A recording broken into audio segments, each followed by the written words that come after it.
ప్రభు వలలో పాల్గొన్న వారు అందరూ రక్షింపబడిన వారే, అందరూ బాప్తిజంలో సాక్ష్యం ఇచ్చిన వారే. ఎప్పుడైతే మనం రక్షింపబడతామో ప్రభు మన పాపములను క్షమించి తన నీతి వస్త్రంతో మనల్ని అలంకరించినందున మనమందరము నీతిమంతులుగా తీర్చబడ్డాం. అంటే ఎంతమంది పాపములు ప్రభువు దగ్గర క్షమించబడిన అనుభవంలోకి వచ్చారో, ఎంతమంది మారు మనసు పొంది బాప్తిజంలో సాక్ష్యం ఇచ్చారో వారందరూ నీతిమంతులు. లోకం ఒప్పుకున్నా ఒప్పుకోకపోయినా మన తోటి క్రైస్తవులు, తోటి సహోదరులు దాన్ని ఒప్పుకున్నా ఒప్పుకోకపోయినా ఇది లేఖనం చెప్తోంది. రక్షింపబడిన వాడు, రక్షణానుభవంలోకి వచ్చిన వాడు, తిరిగి జన్మించిన వాడు, తమ పాపములను ఒప్పుకొని పాపక్షమాపణ పొందినవాడు, వారందరూ కూడా దేవుని చేత నీతిమంతులుగా తీర్చబడ్డారు. ఈ నిర్ణయం దేవుని, మనుషులది కాదు. యేసుక్రీస్తు ప్రభు తన నీతి వస్త్రముతో నిన్ను నన్ను అలంకరించాడు కనుక మనం నీతిమంతులమయ్యాం. అయితే ఇప్పుడు నీతిమంతులు నడవలసిన బాట, నీతిమంతులు అనుసరించవలసిన మార్గం ఏది అని మనం గమనిస్తే, ఇవన్నీ ఏవైతే మీరు వింటున్నారో ఇవి ఇంతకు ముందర ఆల్రెడీ మీరు వినేశారు. మనం ఇంతకు ముందర తిని చాలాసార్లు ధ్యానించాం. కానీ మర్చిపోయే స్వభావం మనందరికీ ఉంటుంది కనుక దాన్ని పునర్జ్ఞాపకం చేసుకోవడంలో మనకి క్షేమం. కనుక ఒకవేళ నేను నీతిమంతుణ్ణి అని నేను నమ్మితే, నేను నడవలసిన త్రోవ ఏది, నేను అనుసరించవలసిన బాట ఏది అని చూస్తే సామెతల గ్రంథము 4వ అధ్యాయం.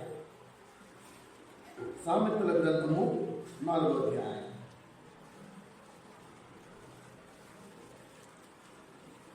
ఇవన్నీ మనం ఇంతకు ముందు ధ్యానించినవి. కేవలం మళ్ళీ జ్ఞాపకం చేసుకుంటున్నాం. 534వ పేజీ, సామెతల గ్రంథం 4వ అధ్యాయం 18వ వచనం. పట్టపగలకు వరకు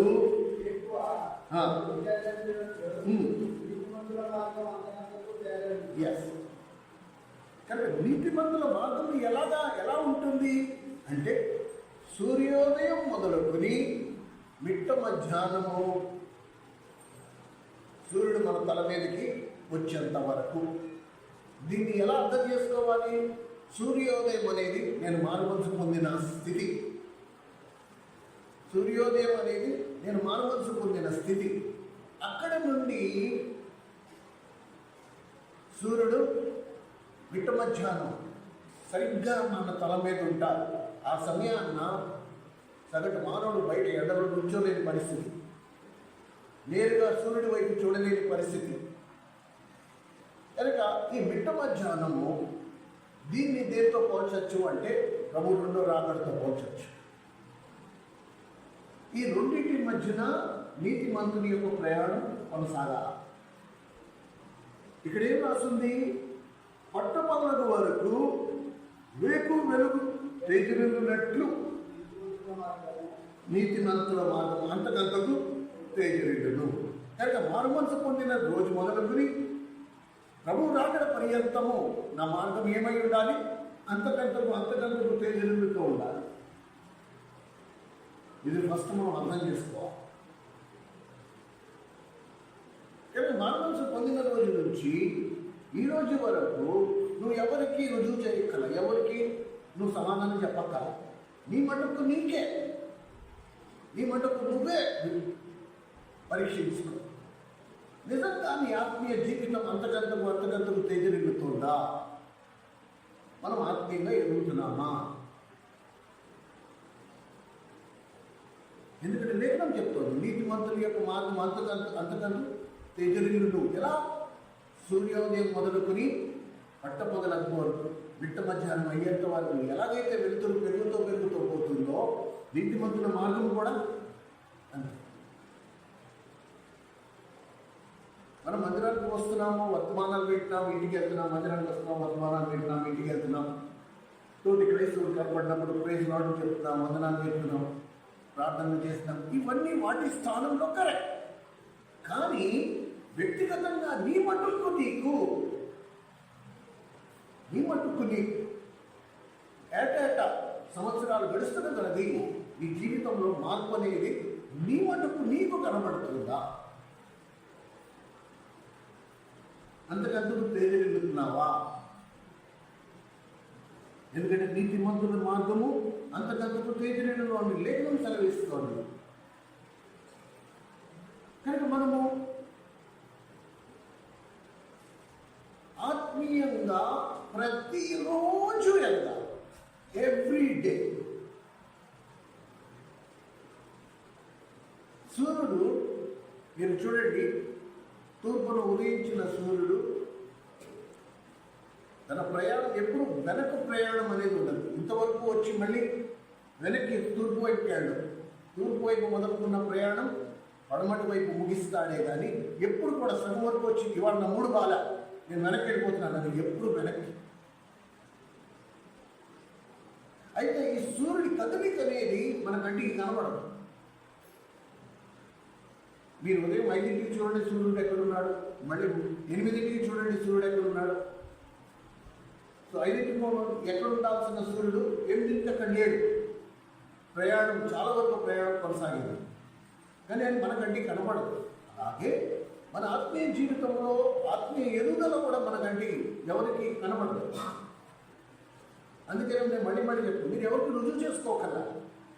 నేను ఆత్మీయంగా ఎదుగుతున్నాను, నువ్వు ఎవరికి రుజువు చేసుకోకల్లా. నీ అంతరాత్మకు నీకు తెలిస్తే సరిపోదు. ఎలాగైతే సూర్యుడు కదలడం మనకి కనబడదో అలాగే నువ్వు ఆత్మీయ ఎదుగుదల నాకు కనపడకపోవచ్చు. నీ అంతటి నీకు తెలియాలి. అంటే నువ్వు ఎవరికి రుజుపరచక్కలే, నువ్వు ఆత్మీయంగా ఎదుగుతున్నావు రుజుపరచక్కలే. నీ మనస్సాక్షి నీ మీద నేరారోపణ చేయకుండా ఉంటే సరిపోదు. నేను ఆత్మీయంగా ఎదుగుతున్నాను, ఫినిష్, అంతే. అక్కడ నీకు వాదన లేదు, నువ్వు ఎవరికి సమాధానం చెప్పక నీ అంతరాత్మ నీకు చెప్పాలన్నమాట. నువ్వు ఎదుగుతున్నావు, నువ్వు కరెక్ట్గానే ఉన్నావు, నువ్వు నీతిమంతుల మార్గంలో ఉన్నావు, నీ మార్గము అంతకంతకు ఎదుగుతుంది. నీ అంతరాత్మకు అది అనిపిస్తుంది అనుకో, నువ్వు ఎవరికి సమాధానం చెప్పాలి. ఇది మనందరము బాగా అర్థం చేసుకోవాలి. మనం ఎదగవలసిన మార్గం ఏది అని మనం చూస్తే నీతిమంతుల మార్గం అంతకంతకు తేజరిల్లాలా, ఎదుగుదల ఉండాలా, మార్పు ఉండాలా. మన జీవితంలో ప్రతిరోజు మార్పు రావాలి. ఎప్పుడెప్పుడైతే యేసుక్రీస్తు ప్రభువులో లేనిది నా జీవితంలో నేను చూస్తానో ఆ విషయంలో నాలో మార్పు రావాలి. ఇది ప్రభువులో లేదు, నాలో ఉంది, దీంట్లో నేను మార్పు చెందాలి. నా గురి, నా గమ్యం అదై ఉండాలి. ఇది ఎప్పుడు నేను మర్చిపోకూడదు. ఏమండి? కనుక మన జీవితం ప్రతిరోజు మనం పరీక్షించుకుంటూ ఉండాలి. ప్రతిరోజు మన జీవితాన్ని మనం పరీక్షించుకుంటాం. నేను క్రీస్తు స్వరూపంలో వస్తున్నానా లేదా? క్రీస్తు స్వభావం నాలో ఏర్పడుతుందా లేదా?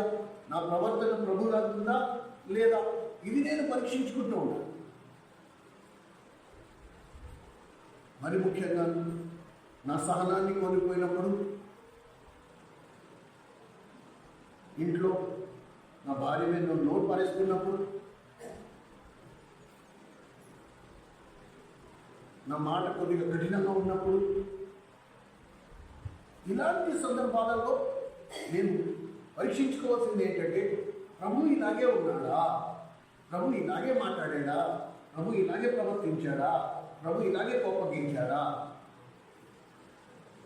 అది నేను పరీక్షించుకుంటూ వాటిని నేను సరిదిద్దుకుంటున్న కొలది అప్పుడేమవుతుంది? నేను అంతకంతకున్న మార్గం దగ్గరతో ఉంటుంది. ఇది ఒక్కరోజు చేస్తే సరిపోదు. ఆదివారం మందిరానికి వచ్చి చేసేది కాదు, మంగళవారం చేసేది కాదు, శుక్రవారం చేసేది కాదు. ఇది నిరంతరం మీ జీవితంలో ఒక ప్రక్రియ. మనం చూడండి, అతని దగ్గరికి వెళ్ళినప్పుడల్లా ఒక్కసారి తందూరు వేసుకుంటాం, లేకపోతే ఏదైనా ఉంటే పౌడర్ రాసేసుకుంటాం. ప్రతిసారి నేను అద్దం ముందరికి వెళ్ళినప్పుడు సర్వసాధారణంగా మన శరీర స్పందన ఎలా ఉంటుంది? ఒకసారి తను చూసుకుంటాం, బట్టలు చూసుకుంటాం అని సరి చేసుకుంటాం. అది పరీక్షించుకుంటున్నాం మనం. ఎదుటి వారికి మర్యాదగా కనబడడానికి అది మనం పడే ప్రయాసం. అలాగే ఆత్మీయ జీవితంలో పరిశుద్ధాత్ముడు నా దగ్గర ఉన్నాడు, నాలో ఉన్నాడు. తండ్రి కుమారుడు నన్ను పైనుండి చూస్తుంది ఇంత గొప్ప సాక్ష్య సమూహము మేఘము వలె మనల్ని ఆవరించి ఉండగా ఎంత మంది చూపు మన మీద ఉందో ఆ గ్రహింపుతో నా ఆత్మీయ జీవితంలో ఆ ఎదుగుదల అనే విషయంలో నేను జాగ్రత్తగా ప్రతిరోజు పరీక్షించుకుంటూ నా ప్రవర్తన ఎలాగుంది. అండ్ మీరు ఒకవేళ నీ మట్టుకు నీకు తెలియకపోతే నీకు యథార్థమైన సమాధానం చెప్పగలిగేవారు ఎవరు? నీ భర్త, లేకపోతే నీ భార్య, నీ పిల్లలు. వాళ్ళను నాలో మార్పు కనిపించిందా? నా ప్రవర్తనలో మార్పు కనిపిస్తుందా? నీకు నా స్వభావంలో మార్పు కనిపిస్తుందా? వాళ్ళు నీకు యథార్థమైన సమాధానం చెప్తారు. అండ్ లేదు కనపడట్లేదంటే నువ్వు బాధపడద్దు. లేదు కనపడట్లేదంటే నీకు కనపడట్లేదు, వాళ్ళు కరెక్ట్గా చెప్పారు. ఇప్పుడు నీ ప్రయాసం ఏమై ఉండాలి? మళ్ళీ ప్రభు దగ్గర ప్రభు నాలో ఇది లేదు.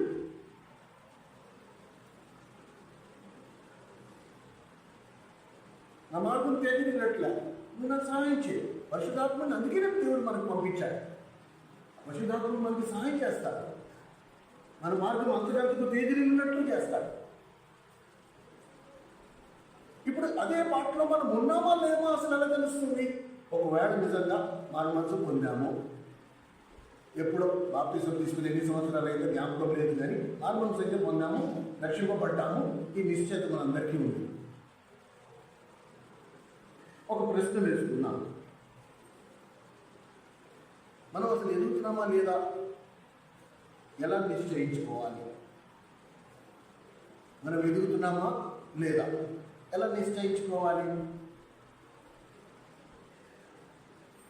అపోస్తులైన పేతురు అపోస్తల కార్యములు 2వ అధ్యాయంలో ఈ మాటలు ప్రసంగిస్తుండగా అక్కడ జనము వాళ్ళ హృదయములో నొచ్చుకున్నారు. అపోస్తల కార్యములు 2వ అధ్యాయం, అపోస్తల కార్యములు 2వ అధ్యాయం 104 పేజీ నంబర్. అపోస్తల కార్యములు 2వ అధ్యాయం 37వ వచనం. వారు ఈ మాటలు విని హృదయంలో నొచ్చుకుని, సహోదరులారా మేమేం చేద్దామని పేతురు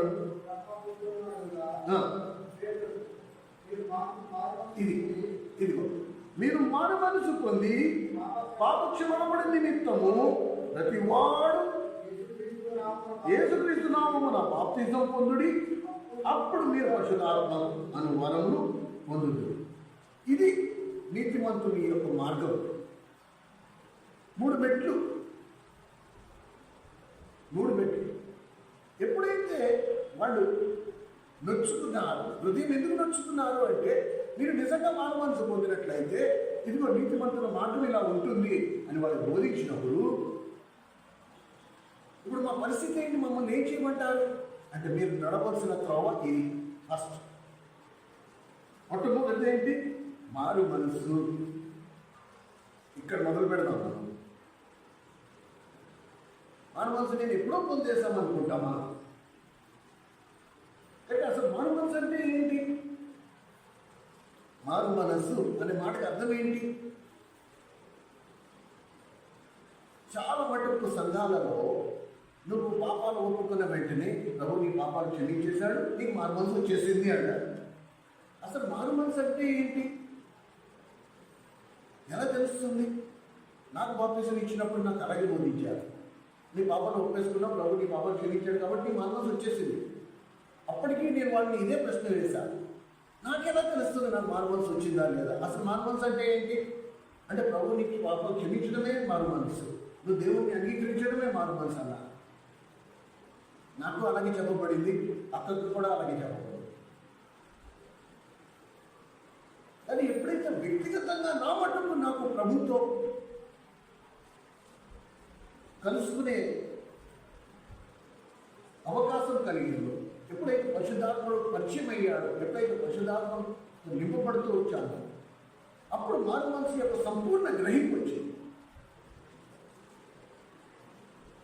అంటే మారు మనసు అంటే ఏంటి? ప్రకారంగా మారు మనస్సు అనే మాటకు అర్థం ఏంటి? పూర్తిగా వెనుతిరగడం. పూర్తిగా. నేను చాలాసార్లు చెప్పాను, ఇలా ఇటు పక్క ఉన్న మనిషి పూర్తిగా ఇటు పక్క తిరగడం అనేది మారు మనస్సు. లోకము వైపు ఉన్న వ్యక్తి పూర్తిగా ప్రభు వైపు తిరగడం అనేది మారు మనస్సు. పూర్తిగా. సరేనా? ఇప్పుడు ఇక్కడ రెండు ప్రమాదాలు ఉన్నాయి. మనిషికి ఏం కావాలి అంటే వానికి కొంత లోకం, కొంత దేవుడు, రెండు కావాలి. ఇప్పుడు వాడు ఏం చేస్తున్నాడు? పూర్తిగా తిరగట్లే, ఇలా తిరుగుతున్నాడు. ఇప్పుడు ఇటు చూస్తే ప్రభు కనపడుతున్నాడు, ఇటు చూస్తే లోకం కనపడుతుంది. ఇది వాడికి నచ్చింది. లేదా ఇటు తిరుగుతున్నాడు, ఇటు చూస్తే లోకం కనబడుతుంది, ఇటు చూస్తే ప్రభు కనబడుతుంది. ఇది బాగుంది. కానీ మారు మనసు అంటే కుడికి ఎడంకి తిరగడం కాదు. మారు మనసు అంటే పూర్తిగా వెను తిరగడం, పూర్తిగా ప్రభు వైపు తిరగడం. ఎప్పుడైతే నువ్వు ప్రభు వైపు తిరుగుతావో లోకం ఎక్కడ ఉంటుంది? నీ వెనక ఉంటుంది. లోకంలో ఉన్నది ఏది నీకు కంటికి కనబడదు. లోకంలో ఉన్నది ఏది నిన్ను ఆకర్షించదు. లోకంలో ఉన్న వేటి కొరకు నువ్వు ప్రాకులాడవు. నీ జీవితానికి ప్రభువే కేంద్రమై ఉంటాడు. నీ జీవితానికి ప్రభువే సమస్తము అయి ఉంటాడు. ఆకాశమందు నీవు తప్ప నాకు ఎవరున్నారు? భూమి మీద నువ్వు ఉండగా నాకు ఇంకేమీ అక్కర్లేదు. ఈ అనుభవంలో ఇది నిజమైన మారు మనసు. ఇది నిజమైన మారు మనసు. క్రైస్తవ సమాజం ఇప్పుడు నేటి క్రైస్తవ సమాజంలో ఒకవేళ మీరు గమనించి చూస్తే అసలు లోకంలో ఉన్నది ఏంటి? లోకంలో ఏముంది? ఇవన్నీ మూల పాఠాలు. లోకంలో ఏమున్నాయి? శరీరాశ, నేత్రాశ, జీవములు. 1 యోహాను 2:16. ఇది చూడండి ఎంత స్పష్టం. మనం నడవలసిన త్రోవ విషయంలో వచ్చే ఆటంకాలు పరిశుద్ధాత్ముడు ఎంత చక్కగా మన ముందర రాసి పెట్టాడు వివరంగా. దీన్ని బోధకల మన సాయి ఇక్కడ నుంచున్నా చెప్పచ్చు, కానీ ఇంట్రెస్ట్ ఉండాలి, ఆసక్తి ఉండాలి. లోకంలో ఉన్నది ఏంటి? 1 యోహాను పత్రిక 2వ అధ్యాయం, యోహాను రాసిన 1వ పత్రిక 2వ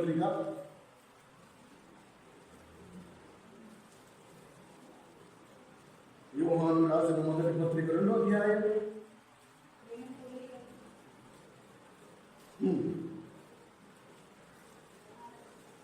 16వ వచనం.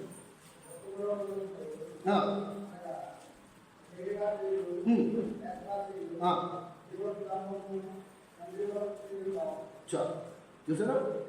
లోకంలో ఉన్నదంతయు అనగా శరీరాశ, నేత్రాశ, జీవపుడము తండ్రి వలన పుట్టినవి కావు, ఇవి లోక సంబంధమైనవే.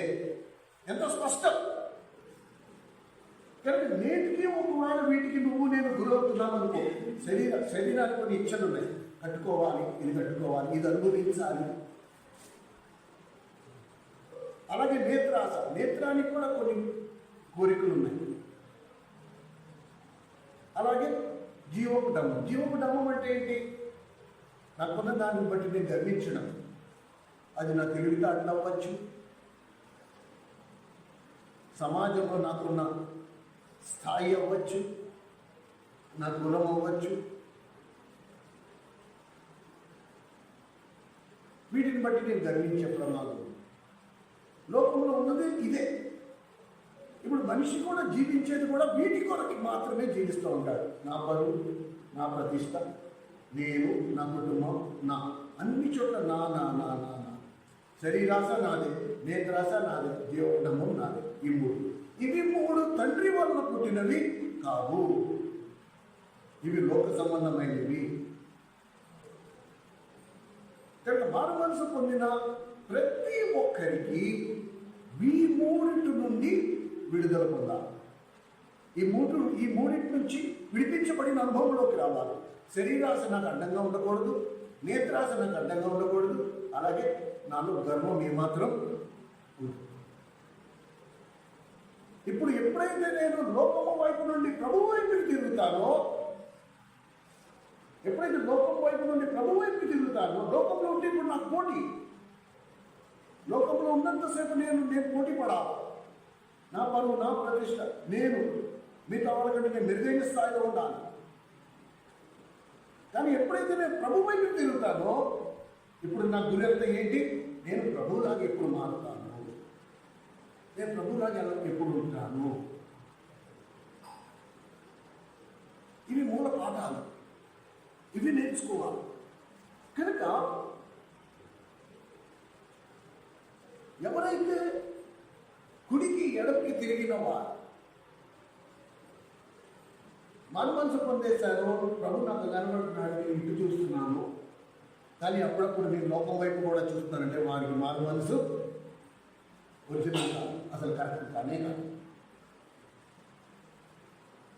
మారు మనస్సు అనే మాటకు అర్థమేంటి? పూర్తిగా లోకమును వైపు నుండి ప్రభువు వైపుకి మరలి ఉండే అనుభవంలో ఈ జీవితం కొనసాగాలి.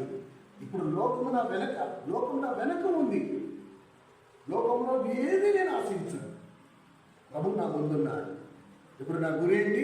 నేను ప్రభువులాగా ఎప్పుడు మారాలా? నేను ప్రభువులాగా ఎప్పుడు మారాలి? ఇది మారు మనసు అనే మాటకు అర్థం. మాకు అలా చెప్పబడలేదు. నేను 32 ఏళ్ళకి నేను మారు మనసు పొందిన రోజున నాకెవరు ఇలా చెప్పలా. ఇప్పుడు ఈ యవనస్తులు, రేణుక, సాయి, శామ్యులు, వీళ్ళంతా ధన్యులు. వీళ్ళు ఈ సంగతిని ఇప్పుడు ఈ చిన్న వయసులో వింటున్నారు. వీళ్ళకి ఎదిగే ఎంత గొప్ప అవకాశం ఉంది. ఇప్పుడు మీరు డిసైడ్ చేసుకోవాలి, మీరు లోకం వైపు ఉంటారా, ప్రభు వైపుకి తిరుగుతారా? ప్రభువుని గురిగా పెట్టుకుంటారా, లోకాన్ని గురిగా పెట్టుకుంటారా?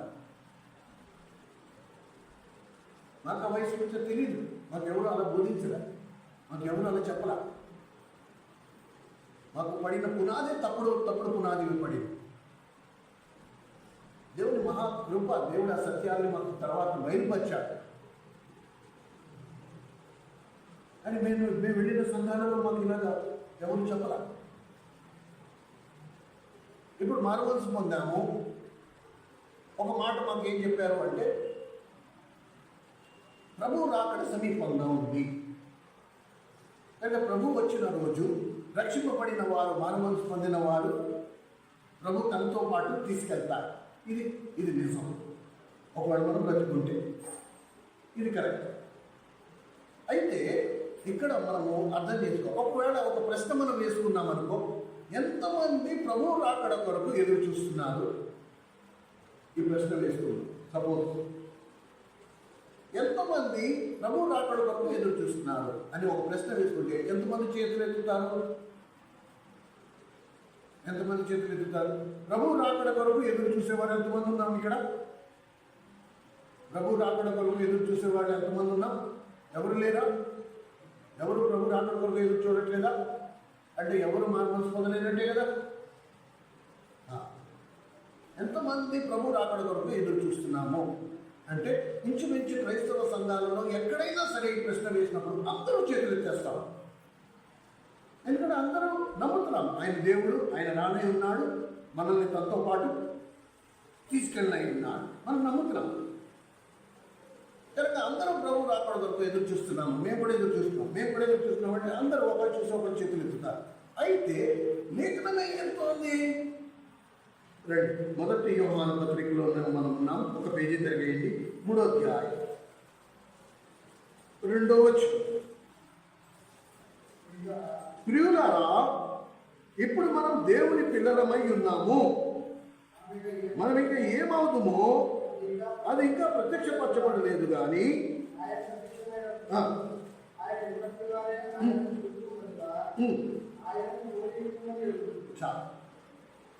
ఆయన ఉన్నట్టుగానే ఆయన్ని చూస్తూ గనక ఆయనను మనం పోలి ఉంటాము.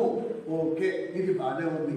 అయితే ఆయన పోలి ఉంటాం కాబట్టి ఏం చేస్తాము? ఇప్పుడు మనసు పొందేశాము, ఆయన వచ్చినప్పుడు ఆయన్ని పోలి ఉంటాం కనుక మేము ఇంటికి వెళ్ళి దుప్పటితో పడుకుంటామా? ఏం చేయాలా? 3వ వచనం చదవండి. 3వ వచనం. ఆయన యందు ఈ నిరీక్షణ పెట్టుకొనిన ప్రతివాడు ఆయన పవిత్రుడై ఉన్నట్టుగానే తను తాను పవిత్రుడిగా చేస్తాడు. ఇప్పుడు అర్థమవుతుందా?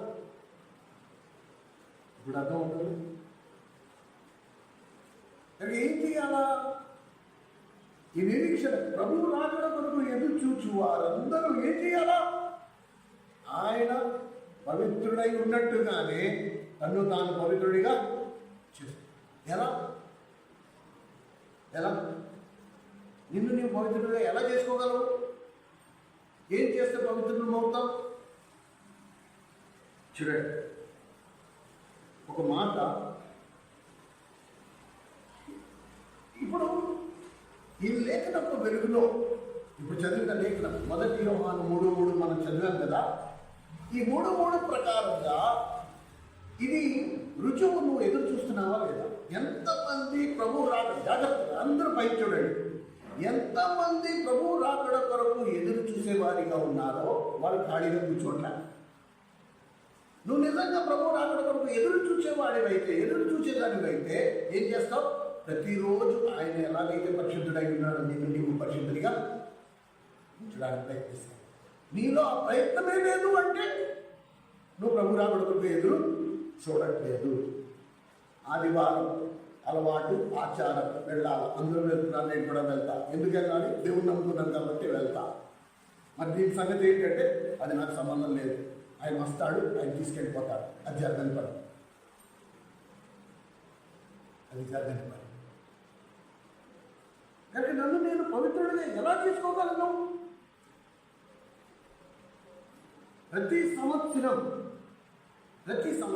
ఒకవేళ నేను అది క్రియాపూర్వకంగా అలా జీవిస్తున్నాను అంటే ప్రతిరోజు నన్ను నేను పరీక్షించుకుంటున్నాను, ప్రతిరోజు నన్ను నేను పవిత్రుడిగా చేసుకుంటున్నాను. ప్రభువులో ఏముంది, నాలో ఏం లేదు, ఇదే ధ్యాసలో ఉన్నా, ఇదే ధ్యానంలో ఉన్నా, ఇదే నా జీవితం అయి ఉంది అన్నప్పుడు ఏమవుతుంది? నేను మెల్లిమెల్లిగా ప్రభు స్వరూపంలోకి వస్తూ ఉంటాను. నా జీవితానికి పరమార్థం ఏంటి? నేను ప్రభు స్వరూపంలోకి మారాలి. ఎందుకంటే ప్రభు వచ్చినప్పుడు నేను ఆయనను పోలి ఉంటాను. సరే, ఒకవేళ ప్రభు వచ్చినప్పుడు నేను ఆయన పోలి ఉండాలంటే నేనేం చేయాలి? ఆయన ఎలాగ పరిశుద్ధుడై ఉన్నాడో నేను కూడా అలాగే పరిశుద్ధుడినై ఉంటాను. ఇప్పుడు నేను ఎలా పరిశుద్ధుడినై ఉంటా? నన్ను నేను ఎలా పరిశుద్ధపరచుకోగలను? మనిషి సర్వసాధారణంగా 5 రంగాలలో పాపము చేస్తాడు. జాగ్రత్తగా వినండి, నేను ఇంతకు ముందర చెప్పాను, ఇప్పుడు మళ్ళీ రిపీట్ చేస్తున్నాను. మనిషి రక్షింపబడిన వాడు, ఎవరైతే నేను రక్షింపబడ్డాను అనుకుంటున్నాడో, ఎవరైతే నేను మారు మనసు పొందేశాను అనుకుంటున్నాడో, వాడికి తెలుసో తెలియకో ఈ 5 రంగాలలో వాడు పాపము చేసే ప్రమాదం ఉంది. ఇంకా ఈ 5 రంగాల నుండి వాడు విడిపించబడాలి. ఫస్ట్, క్రియల్లో. మొట్టమొదటి క్రియల్లో పాపం చేయొచ్చు. ఇది అందరికీ కనబడుతుంది, రాసుకుని పెట్టుకోండి అందరూ. క్రియల్లో నేను పాపము చేసే ప్రమాదం ఉంది. దొంగతనం, వ్యభిచారం, ఎదుటి వారికి హాని చేయడానికి చేయడం, ఒకటి వస్తువు నాశనం చేయడం, ఇవన్నీ క్రియలు కనిపిస్తాయి. వీటిలో నేను పాపం చేసే ప్రమాదం ఎప్పుడు కొంచెం ఉంటుంది. రెండోది మాట, నా నోటి మాట. అనాలోచితంగా నేను మాట్లాడటం, అనాలోచితంగా నేను బూతులు తిట్టడం, అనాలోచితంగా నేను నేరం మోపడం, అబద్ధపు నెపం, అబద్ధపు నేరం మోపడం, ఎదుటిని ఒకరి సాక్ష్యాన్ని పాడు చేయడం. నేను నోటి మాటతో నేను పాపం చేసే ప్రమాదం ఎప్పుడు నాకు ఉంటుంది. ఏమండి? ఇది రెండోది. మూడోది ఆలోచన, నాకు వచ్చే తలంపులు. వీటిలో నేను పాపపు తలంపులు కలిగి ఉండే ప్రమాదం నాకు ఎప్పుడు ఉంటుంది. వీటిలో కూడా నేను పాపం చేసే ప్రమాదం ఉంది. కనుక ఒక తప్పుడు ఆలోచన వచ్చిన వెంటనే నువ్వు దాన్ని తీసివేసుకుంటే రక్షింపబడిన అనుభవంలో వస్తాం. ఏమండి? ఒక మాట, దూషణ మాట నీ నోటి నుంచి వెళ్ళింది, వెంటనే క్షమాపణ అడుగు. అండ్ ప్రభు దగ్గర ప్రాధేయపడు. ప్రభా, నా నోరు నా స్వాధీనంలో ఉండట్లేదు. ప్రభా, మాటలో నేను పాపం చేస్తున్నాను. 1-2 సార్లు నువ్వు క్షమాపణ అడిగేటప్పటికీ 3వ సారి నుంచి నువ్వు జాగ్రత్తగా ఉంటావు. ఇదేంటి మాటి మాటికి నోరు పారేసుకుంటా, మరీ క్షమాపణ అడుగుతున్నాను, మళ్ళీ నోరు పారేసుకున్నా, మరీ క్షమాపణ అడుగుతున్నాను. నాది ఒక బతికేనా?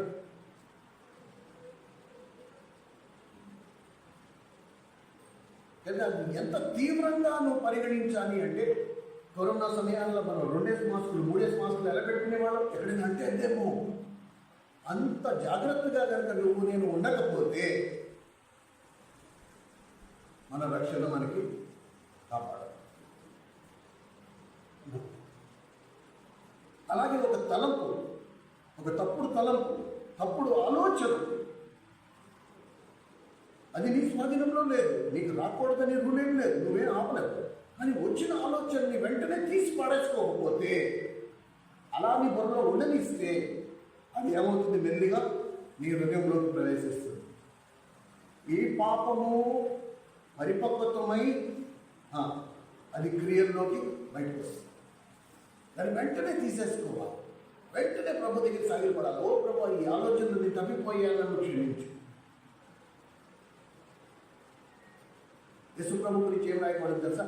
ఆయన అన్ని విషయాలలో మనవలే శోధింపబడిన కానీ పాపము ఎలా చేయకుండా ఉన్నాడు? ఆయన జాగ్రత్తగా ఉన్నాడు. ఒక చెడు తలంపు వచ్చింది, వెంటనే వలవలవల ఏడ్చేవాడు. తండ్రి దగ్గర సాగిలపడేవాడు. తండ్రి, నన్ను క్షమించు.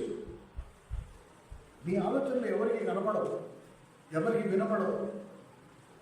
కాబట్టి ఆలోచన జీవితంలో మనందరం దొరలమే. కానీ వచ్చే ఆలోచన ఒకవాడు పాపిష్టి ఆలోచన అయితే అది నిన్ను అపవిత్రపరచదా? కనుక మొదటి క్రియ, తర్వాత మాట, తర్వాత ఆలోచన. 4వది మన స్వభావం, యాటిట్యూడ్. మన స్వభావం కరెక్ట్గా ఉండాలి. మన స్వభావంలోనే కపటత్వం ఉంటే, నేను పైన సమాజం అందరికీ కనబడేటప్పుడు గొర్రెల్లా కనపడి నా అంతరంగ స్వభావం తోడేళ్ళ ఉంటే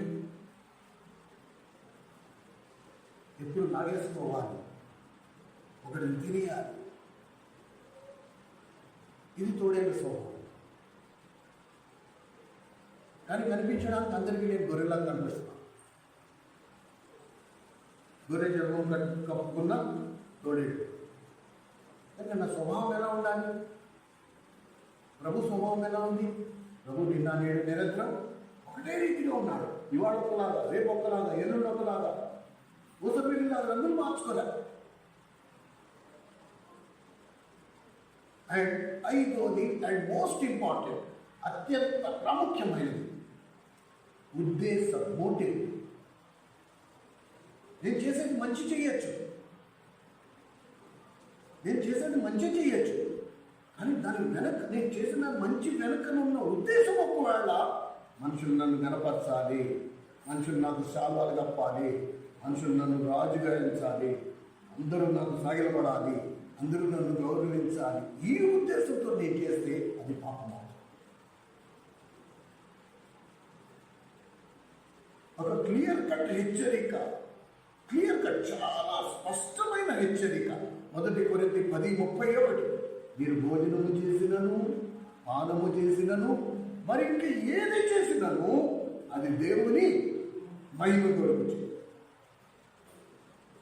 కనుక నీ క్రియ, నీ మాట, నీ తలంపు, నీ స్వభావం, నీ ఉద్దేశం, ఇవి దేవునికి మహిమకరంగా ఉన్నాయా లేవా నువ్వు సారికి పరీక్షించుకుంటూ ఉండాలి. ప్రతిరోజు మారు మనసు అనేది ఒక్కసారి పొందితే కాదు, నువ్వు ప్రతిరోజు మారు మనసు పొందాలి. ప్రతిరోజు, ప్రతి క్షణం నువ్వు మారు మనసు పొందాలి. ఎక్కడైనా ఫెయిల్ అయ్యావు, ఒక మాట నోరు దురుసుగా మాట్లాడావు, నువ్వు ఆ విషయంలో మారు మనసు పొందాలి. ప్రభా, నా మాట నీ మాట్లాడలేదు, ఇప్పుడు నా భాష మార్చు, నా వల్ల కావట్లేదు. వీళ్ళ మధ్యలో ఉంటూ నేను కూడా వీళ్ళలాగా అయిపోతున్నాను. నా వల్ల కావట్లేదు, నా భాష మారట్లేదు బ్రో. ఇందును బట్టి నేను నీ వాడునని వీళ్ళు ఎవరు తెలుసుకోలేదు. నువ్వు ఉదయం అన్న చెప్పినట్టే పోలికి ఎవరు పోలికి ఉండాలి? నాలో నా ప్రభు పోలికి ఉండాలి. ఎందుకంటే లేఖనం చెప్తుంది, ఆయన ప్రత్యక్షమైనప్పుడు ఆయన ఎలా ఉన్నాడో మనమందరం ఆయనను పోలి ఉందము. ఏ విషయంలో? రూపంలో కాదు, మాటలో, చేతలో, తలంపుల్లో, స్వభావంలో, మూడోది ఉద్దేశాలలో. ఈ 5 కూడా నేను ప్రభువుని పోలి ఉండాలి. 5 విషయాలలో. అలా లేని ఎడలా నా మనసు డౌట్ఫుల్. నువ్వు మళ్ళీ పునరాలోచన చేసుకున్నాడు మంచిది. ప్రభా నిజంగా నేను మనసు పొందానా? చాలామంది మనసు పొందేశాను అనుకుంటున్నారు. కానీ నిజంగా మనసు పొందిన వాడు ప్రభు రావడం ఎదురు చూసేవాడు. ప్రభు ఎలా పరిశుద్ధుడై ఉన్నాడో తను తాను పరిశుద్ధపరుచుకుంటూ ఉంటాడు. ఎలా? ఈ 5 రంగాలలో వాడి జీవితం ఎలా ఉందో చూసుకుంటూ ఉంటాడు. నా మాట ఎలా ఉంది? నా పనులు ఎలా ఉన్నాయి? దేవునికి మహిమకరంగా ఉన్నాయా? నా మాట దేవునికి మహిమకరంగా ఉందా? నా ఆలోచనలు దేవునికి భయంకరంగా ఉన్నాయా? నా స్వభావం దేవుని భయంకరంగా ఉందా? నా ఉద్దేశాలు నేను ఏవైతే చేస్తున్నానో, మంచి చేస్తున్నానో, ఇవన్నిటి వెనక దేవునికి మహిమ వస్తుందా? అదే కొలత, ఒకటే కొలత. ఒకవేళ లేదు అంటే మళ్ళా నా మనసు విషయంలో నేను పునరాలోచన చేసుకోవడం మంచిది. నా రక్షణ విషయంలో నేను పునరాలోచన చేసుకోవడం ఎంతైనా మంచిది. కనుక నిరుడు నేను ఉన్నదానికంటే ఈ ఏడాది ఎలా ఉన్నాను, ఎంతవరకు ప్రభు సారూప్యంలోకి నేను వచ్చాను, ఇంకా ఎంత రావాలి, అది వెరీ కేర్ఫుల్. ఎంతమంది తల్లిదండ్రులు ఉన్నారు? ఏ ఒక్క తల్లిదండ్రులు కూడా ఈ సంవత్సరం నా కొడుకు 1వ తరగతిలో ఉన్నాడంటే వచ్చే సంవత్సరం ఎక్కడ ఉండాలి, 2లో ఉండాలనుకుంటాడు. కానీ ఏదో కొద్దో వాడు స్కూల్కి వెళ్తే నాకు చాలు, వాడు 1వ తరగతిలో 10 సంవత్సరాలు కూర్చున్నా పర్వాలేదనే తల్లిదండ్రులు నీకు ఎక్కడా? మన పిల్లలు ఎదిగిపోవాలి, మనం ఎదిగిపోవాలి. ఆర్థికంగా, సామాజికంగా, అన్ని రంగాల్లో మనం రాణించాలి. కానీ ఆత్మీయ రంగంలోకి వచ్చేటప్పటికీ మనకు ఆ జాగ్రత్త, ఆ పట్టుదల మనకి కనపడదు. నిరుడు నేను ఎలా ఉన్నా, ఈ సంవత్సరం ఎలా ఉన్నా, ఎంతవరకు క్రీస్తు స్వరూపంలోకి వచ్చా? లేఖనం ఇలా చెబుతోంది, నా జీవితం ఎక్కడుంది, నేను ఎక్కడున్నా? ఈ ఆలోచన ఎక్కడా? అప్పుడప్పుడు నాకు జ్ఞాపకం వచ్చి అప్పుడప్పుడు నేను గుర్తు తెచ్చుకుని కళ నీళ్ళు పెట్టుకుని కాదు, నేను ప్రతిరోజు పశ్చాత్తాపడాలి. ప్రతిరోజు నేను మనసుకుందా, ప్రతిరోజు నా కళని నీళ్ళు పెట్టుకోవాలి. వాళ్ళకి లేదు. చిన్నపిల్లలు ఎలా ఏడుస్తారు కాదు, నాకు అది లేదు. నీ లేఖనం చెప్పినట్టుగా నేను లేదు. సంవత్సరాలు గతించిపోతున్నాయి. నువ్వు ఎప్పుడు వస్తావు, లేక నన్ను ఎప్పుడు పిలిచేస్తావు? నేను నీ దగ్గరికి వచ్చినప్పుడు ఎలా ఉండాలి? పరిపూర్ణుడుగా ఉండాలి. ఏ లోపము లేకుండా, ఏ మచ్చ లేకుండా, ఏ ముడత లేకుండా, ఏ నెపము లేదు, పరిపూర్ణంగా ఉండాలి. నీ చేత అంగీకరించబడే అనుభవంలో ఉండాలి. నేను నీ గౌరీ దగ్గరికి వచ్చినప్పుడు నువ్వు 2 చేతులతో నన్ను ఆహ్వానించి, లేచి నుంచి నేను నన్ను ఆహ్వానించే స్థితిలో నేను ఉండాలి. అలా ఉండాలంటే ఎంత సిద్ధపడి ఉండాలండి? సమయం లేదు. ఇదే ప్రకటన ఏం రాస్తుంది కదా, వధువు తను తాను సిద్ధపరచుకొని రాస్తుంది. వధువు పెళ్లి కుమార్తె తను తాను సిద్ధపరచుకొని రాస్తుంది ప్రకటన. కానీ నీకు నా సిద్ధపాటు, మనం సిద్ధపడుతున్నామా? రోజులు గడిచిపోతున్నాయి. ఏదైనా ఆగుతుందా? ఏది ఆగదండి. నీ సిద్ధపాటు ఎక్కడుంది? ఈ మాట విషయంలో, క్రియల విషయంలో, తలంపుల విషయంలో, ఉద్దేశముల విషయంలో, స్వభావం విషయంలో నీ మదుపు ఎక్కడుంది? నీ పెట్టుబడి ఎక్కడుంది? ఆ విషయంలో ఎంతవరకు నువ్వు నేను మానవలసి పొందుతున్నావు? నా భాష మారిందా? ఎప్పుడైతే ఈ 5 రంగాలలో నీవు నేను ప్రవీణ అవుతామో అప్పుడు మనం బయటికి వెళ్ళి నోరు విప్పకపోయినా నేను సువార్తనై ఉంటా. నన్ను చూసి ప్రభు దగ్గరికి వస్తారు. ఎందుకంటే ప్రభు స్వాతంత్రంలోకి వచ్చేసాను. అండ్ గడిచిన వారం చెప్పినట్టే, ఒకవేళ ఈ విషయంలో నీకు పట్టింపే లేదు అంటే నువ్వు పరోక్షంగా ఏమని సాక్ష్యం ఇస్తున్నావు? నేను ఎప్పుడో క్రీస్తు స్వరూపంలోకి వచ్చేసా, ఇక నేను పరీక్షించుకోవడానికి ఏం లేదు, నేను ఆల్రెడీ ప్రభు కోరికలోకి వచ్చేసాను, అందుకని నేను మార్మోస్ పొందడానికి ఏం లేదు, ఇంకా పరీక్షించుకోవడానికి ఏం లేదు. లేదు ఉంది అంటే నీ ప్రయాస ఎక్కడా, నీ పెట్టుబడి ఎక్కడా, నీ ప్రయత్నం ఎక్కడా? ఇది మనం కొంచెం ఆలోచన చేసుకోవాల్సింది ఎంతైనా సరే. ఏమండి? కనుక మొట్టమొదటిది మారు మనసు, రెండోది బాప్తిజం. బాప్తిజం దేని గురించి మాట్లాడుతోంది? మరణం, సమాధి, పునరుత్థానం. ఇదే నువ్వు నేను బాప్తిజంలో సాక్ష్యం ఇచ్చావు. నువ్వు నీ పాపిగా పుట్టిన నీవు నీ పాపము కొరకు చనిపోయి క్రీస్తుతో పాటు సమాధి చేయబడి ప్రభుతో పాటు పునరుత్థానుడై ఒక్క విషయం గుర్తుపెట్టుకోండి, మరణము లేకుండా పునరుత్థానము సాధ్యం కాదు. మరణము లేకుండా పునరుత్థానం సాధ్యం కాదు. ఇప్పుడు బాప్తిజంలో ఈ ప్రక్రియలో ఇది నిరంతరం, ప్రతిరోజు నువ్వు చనిపోవాలి. ఎలా చనిపోతావు? ప్రతిరోజు చనిపోవడం ఎలా సాధ్యము? ప్రతిరోజు మనం ఎలా చనిపోగలము? ఎవరొచ్చి మనల్ని చంపుతారు? మీకు చెప్తారు. మీ ఇంట్లో ఉన్నవారైనా సరే, లేకపోతే బయట ఉన్నవారైనా సరే, ఎవరైనా సరే నీ గుమ్మంలోకి వచ్చారు, నిన్ను అనరాని మాట్లాడారు. ఓకే, ఇప్పుడు ప్రభువే వారిని పంపినట్టుగా నువ్వు నమ్మాలి ఫస్ట్. ఎప్పుడైతే వారు నిన్ను మాట్లాడుతున్నారు, పరీక్షలో వాళ్ళు ఏం చేస్తున్నారు? నిన్ను చంపుతూ ఉన్నారు. నువ్వు వ్యతిరేకించద్దు, నువ్వు తిరగబడద్దు, నువ్వు ఎదురు సమాధానం చెప్పద్దు, నువ్వు మౌనంగా. బాప్తిజంలో నువ్వేం చేసావు? అదే పని చేసావు. నువ్వు నీటిలో ముంచుతున్నప్పుడు నువ్వు ఎలా చేతులు కట్టుకున్నావు? రెండు చేతులు ఇలా కట్టుకున్నావు. నీటిలో ముంచుతున్నప్పుడు నువ్వు చనిపోవడానికి సిద్ధపడ్డావు.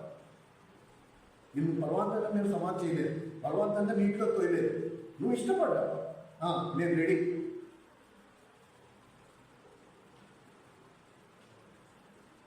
ఇది నీకు అన్యాయం జరిగింది, జనం నీ మీద నేరం అవుతున్నారు, అబద్ధం నేరం అవుతున్నారు, అంగీకరించు. నీ పాపం ఫస్ట్ ఒప్పుకో, నీ మీద వేసుకో తప్పు, నేరం నీ మీద వేసుకో, తప్పులేదు.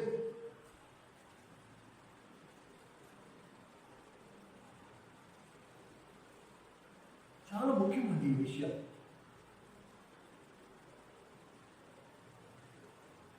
ప్రభువుని వాళ్ళు సంఖ్యలు వేసి తల మీద ముళ్ళ కిరీటం పెట్టి కొరడాలతో కొట్టి చిత్రహింసలు పెట్టినా సరే ఎక్కడ ఆయన వ్యతిరేకించలే. చిట్టు చివరికి చెరువు మీద పడుకోబెట్టి మేకులు శుద్ధి తీసుకున్నప్పుడు ఆయనే అది చెయ్య వాళ్ళకి అందించాడు. ఇదిగో రాని ఇంకోటి మేకు ఇదిగో యువత పక్క చెయ్య బెజ్జానికి అందట్లా ఈ చెయ్యి సాగి తీసి ఆయనే చెయ్య అప్పగించుకున్నాడు. ఇదిగో తొందరగా కొట్టేసి రెండు కాళ్ళు ఆయన దగ్గర పెట్టేశాడు. అప్పగించి ఎక్కడ కూడా వ్యతిరేకత లేదు, ఎక్కడ పోరాటం లేదు. తనంతట తాను అప్పగించుకున్నాడు. ఎందుకు అప్పగించుకున్నాడు? ఎందుకంటే తండ్రి మీద ఆయనకి అపారమైన నమ్మకం. నేను చనిపోయిన నా తండ్రి నన్ను తిరిగి లేపుతాడు. అందుకని ప్రభు 3వ దినం మృత్యుంజయుడై లేచాడు. కనుక క్రైస్తవ జీవితంలో ఎప్పుడైతే నీ మీద దాడి జరుగుతుందో నువ్వు మౌనంగా ఉంటావు, దాన్ని అంగీకరించు, చనిపోవడానికి సిద్ధంగా ఉంటావు. అండ్ నీ విశ్వాసం ఏం చెప్తుంది? తండ్రి యేసుక్రీస్తు ప్రభువుని పునరుద్ధానంలో లేవనెత్తినట్లు నిన్ను కూడా లేవనెత్తాలి. కనుక నీ ప్రతి ఆత్మీయ ఎదుగుదల వెనక ఒక శారీరక మరణం ఉంటుంది. నువ్వు ఆత్మీయంగా ఎదగాలనుకుంటావా? శారీరకంగా చనిపో. ఎలా చనిపోతావు? ఎదురాడద్దు, ఎదురు సమాధానం చెప్పద్దు. అది నీ ఇంట్లో వారికైనా బయట వారికైనా. నీ సాక్ష్యం చింపేస్తారు, నీ మీద అబద్ధ నేరాలు మోపుతారు. వాళ్ళ అంగీకరించి మౌనంగా ఉండాలి. నీకు నష్టం చేస్తారు, పర్వాలేదు, ఎదురాడు. పంచాయతీలు పెట్టద్దు, ముగ్గురులో కూర్చోవద్దు. అదే నువ్వు అలా మౌనంగా ఉంటే లోపు అయిపోతాను నన్ను లోపు అయిపోవాలి. నేను అవును అయిపోతాను, అవును నీ పర్వాలేదు, నేను లోపు అవును నీ పర్వాలేదు. ఎప్పుడైతే ఇలా మనం చనిపోవడానికి సిద్ధపడతామో, అప్పగించుకోవడానికి సిద్ధపడతామో, అప్పుడు నేను ఆత్మీయంగా పరిశుద్ధ దేవుడు తన ఆత్మతో నింపి మనల్ని లేవనెత్తుతాడు. పునరుత్థానంలో మనం లేపబడతాం. ఇది ఎప్పుడు మనం మర్చిపోవాలి.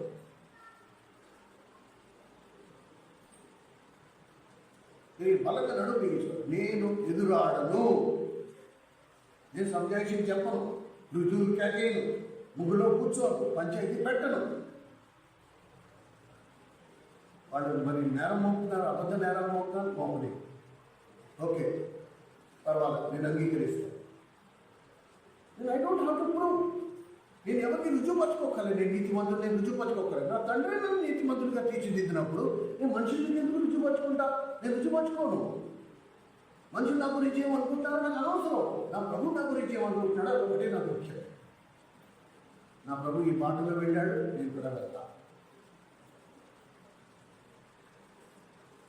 చాలా ముఖ్యమైన మాట, చాలా ముఖ్యమైనది. అందుకనే అపోస్తలులు ఏమన్నారు? మేము అనుదినము క్రీస్తు మరణాన్ని మా శరీరం నందు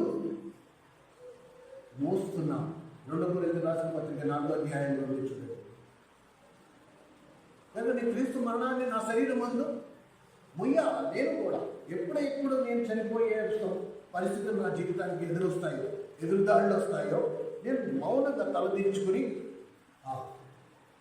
ఆ మరణాన్ని నేను అంగీకరించినప్పుడు ఇప్పుడు ప్రభు పునరుత్థానంలో నన్ను లేపుతాడు. నేను ఒక మెట్టు ఆత్మీయంగా ఎదుగుతా. మహిమ నుండి అధిక మహిమలోకి నేను దాటిపోతా. మోస్ట్ ఇంపార్టెంట్, అది అత్యంత ప్రాముఖ్యమైన ఆత్మీయ పునరుత్థానము అనే మాట. అండ్ చివరిగా 3 పరిశుద్ధాత్మతో నింపబడ్డాం. 3ది ఏం చెప్తున్నాడు? పరిశుద్ధాత్మతో నింపబడ్డాం. ఎలా నింపబడతాం మనము? పరిశుద్ధాత్మతో నింపబడే విషయంలో ఈ 3 విషయాలు మీరు మార్గదర్శి పొంది, బాప్తిస్మములో సాక్ష్యం ఇచ్చి, పరిశుద్ధాత్మ అన్న వరము మీరు పొందుతారు. పరిశుద్ధాత్మతో నింపబడ్డం అనే మాటకు వెంటనే ఏమని అర్థం వస్తుంది? సగటు విశ్వాసికి నేడు పరిశుద్ధాత్మతో నింపబడితే వాడు భాషల్లో మాట్లాడడం అంటారు. ఈ క్రైస్తవ ఛానళ్ళు తిరిగేసి చూడండి, మొత్తం ఇవే ఉంటాయి. భాషల్లో మాట్లాడడం గురించి మీకు ఒక స్పష్టమైన గ్రహింపు రావాలి. భాషలలో మాట్లాడము అనేది ప్రక్రియ ఎప్పుడు వస్తుంది, ఎలా వస్తుంది అంటే, ఎప్పుడైతే నీ మాతృభాషలో నువ్వు దేవుడికి చెప్పడానికి మాటలు సరిపోవో. జాగ్రత్తగా వినండి. ఎప్పుడైతే నువ్వు దేవునితో మాట్లాడడానికి నీ మాతృభాషలో ఉన్న మాటలు నీకు సరిపోవో, నీకు తెలియకుండానే నీ నోట్లోంచి భాషలు బయటకు వస్తాయి. కనుక భాషల్లో మాట్లాడడం అనేది దేని కొరకు? దేవునితో మాట్లాడడానికి మాత్రమే. సంఘాలలో కాదు, సమాజంలో కాదు. అపోస్తలుల కార్యములలో 1వ అధ్యాయం 8వ వచనంలో ఏమని రాయబడిందంటే, పరిశుద్ధాత్మ మీ మీదకి వచ్చినప్పుడు మీరు శక్తి నొందుదురు, భూదిగంతముల వరకు మీరు నాకు సాక్షులై ఉంటుంది. సాక్ష్యం చెప్పడం వేరు, సాక్షులై ఉండడం వేరు. సాక్ష్యము చెప్పాలంటే పెదవులతో చెప్పచ్చు. సాక్షులమై ఉండాలి అంటే మన జీవితమే మదుపు పెట్టుబడి. నేను సాక్షినై ఉండాలంటే నా జీవితమే దేవునికి సాక్ష్యమై ఉండాలి. నేను జీవించే నా జీవితం, నా ఇంట్లో నా భార్యతో నేను చేసే కాపడం, నా పిల్లలు, నా కుటుంబం, ఇవన్నీ కలిపితే నేను దేవునికి సాక్షినై ఉంటాను. సాక్ష్యం చెప్పాలంటే దాని గుర్తి పెదవులు సరిపోతాయి. నీలో ఉన్నా లేకపోయినా పెదవులతో ఉదయం అన్న చెప్పినట్టు ఎన్నైనా వర్ణించచ్చు. నేను బాత్రూంలో ప్రార్థన చేసుకునేదాన్ని, నేను ఇక్కడ చేసేదాన్ని, అలా చేసేది, ఎన్ని కష్టాలు పడ్డాము, దేవుని నమ్ముకున్న తర్వాత నాన్న బాధలు పడ్డాము, అయినా సరే నేను దేవుని వదులుకోలేదు. ఇలా నువ్వు ఎన్నైనా స్టోరీలు చెప్పచ్చు, చెప్పకూడదని కాదు. కానీ దేవుడు ఏమంటున్నాడు, మీరు భూదిగంతముల వరకు నాకు సాక్షులై ఉంటారు. సాక్షి అయి ఉండడానికి జీవితం మొదలు పెట్టాలి. సాక్ష్యం చెప్పడానికి పెదాలు చాలు, 4 ముక్కలు ఉంటే చాలు. బైబిల్ గ్రాంధిక భాష నీకు వస్తే సరిపోదు. రెండింటికి చాలా వ్యత్యాసం ఉంది. ప్రేమ సహోదర సహోదరి, ప్రభు వలలో పాల్గొనే ముందు ఈ విషయాలు, ఒకవేళ మీ ప్రయాణం, మీ ఆత్మీయ ప్రయాణం ఇదే పాటలో ఉందంటే మీరు నిజంగా ధన్యులు. ఒకవేళ మీరు ప్రతిరోజు మనసు పొందుతున్నారంటే మీరు నిజంగా చాలా ధన్యులు. ఆయన పరిశుద్ధులై ఉన్నట్టు మీరు కూడా పరిశుద్ధులై ఉంటున్నారా? మీరు ధన్యులు. మీరు ఎవరికి రుజుపరచుకో, నేను అదే అంటున్నాను, ఎవరికి మీరు రుజుపరచక్కర్లేదు. మీ అంతరాత్మ, మీ మనస్సాక్షి మీ మీద నేరారోపణ చేయకపోతే చాలు. కానీ ఒకవేళ ప్రభువు రాకడ కొరకు ఎదురు చూపు నీకు ఉందంటే ఇది నీలో జరుగుతూ ఉండాలి నిరంతరం. నేను ప్రతిరోజు పరీక్షించుకుంటా, ప్రతిరోజు ఆయన ఎదుట సాగిలపడతా. ఆయన ముఖకాంతి నా రహస్య పాపములు నాకు చూపిస్తూ ఉంటాయి. వాటి విషయంలో నేను మానవంశం పొందుతూ ఉంటా. ఇది ప్రభు రాకడ పర్యంతం. ఒకవేళ ప్రభువే నీ గురి అయి ఉంటే నీ మనసులో నీ ఆలోచన, నీ మనస్సు, నీ జీవితం ప్రభు చుట్టూ తిరుగుతూ ఉంటాయి. ఎక్కడా కూడా ఆయన వచ్చినప్పుడు నువ్వు ఎవరో నాకు తెలియదు అనే మాట రాకుండా ఉండాలి అంటే నేను నిరంతరం సిద్ధపడుతూ ఉండాలి. ఆన్లైన్ ప్రేరణ చేస్తే కాదు, రోజు ప్రార్థన చేస్తే కాదు, సువార్తలు చేస్తే కాదు. జీవితం ఏది?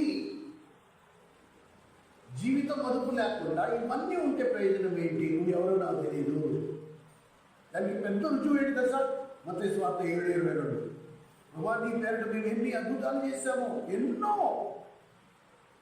నీ పేరుట ఎంతమందిని మేము స్వస్థపరిచాము, ఎన్ని దెయ్యాలు ఎగరగొట్టాము, అందులో ఒకటి కూడా నువ్వు నేను చేయాలి.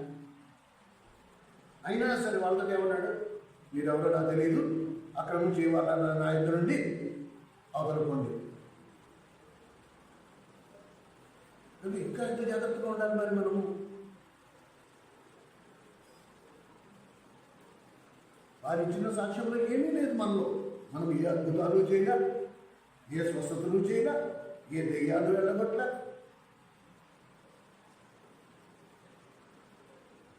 మన పరిస్థితి ఏంటి? అందుకు ఆ విషయాలు మనం జాగ్రత్తగా ఉంటాం. అందుకని నీతి మంతుని యొక్క మార్గం గురించి విన్నారు కదా. సామెతల గ్రంథం 4:18 రిఫరెన్స్ ఎప్పుడు మర్చిపోవద్దు. నీతిమంతుల మార్గం అంతకంతకు తేజరిల్లును అని. ప్రతిరోజు మారాలి, ప్రతిరోజు మార్పు రావాలి, ప్రతిరోజు క్రీస్తు స్వరూపం ఏర్పడుతూ ఉండాలి. నీ జీవితం ఆ దిశలో ముందుకు కొనసాగుతూ ఉండాలి. నీ మెరుగుతనం కూడా అందులో ఉండాలి. ఇంకా ఎంత ఉంది? ఇంకా ఎంత రావాలి?